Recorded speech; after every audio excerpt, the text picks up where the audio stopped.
And we go to another primetime news update now. The WPM Waste Management Limited is on the defensive following renewed criticisms about the pace at which garbage is being collected throughout St. James. We have the details in this report.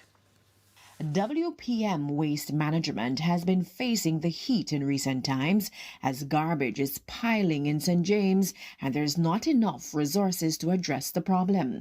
We put the issue to the operations manager, Jermaine Jones. We have, over the past, since this week, basically received assistance from Kingston and from St. Anne.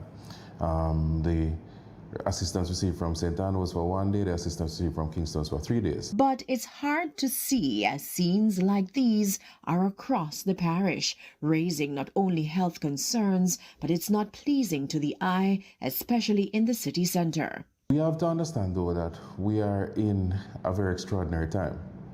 And we are coming off the back of a hurricane, and we are approaching basically the Yuletide season, both of which produce enormous amounts of waste.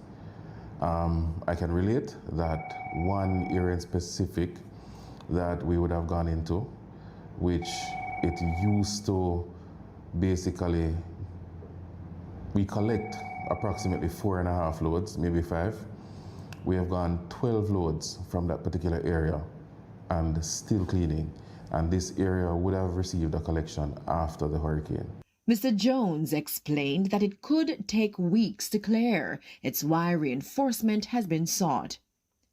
We have put in place other strategies such as recruitment of additional units.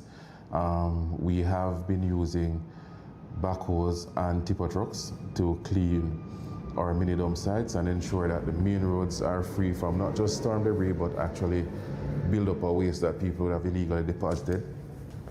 We have been literally around the clock trying to recruit or engage additional compactor trucks to ensure that our service can be as efficient. We have done 2 so far.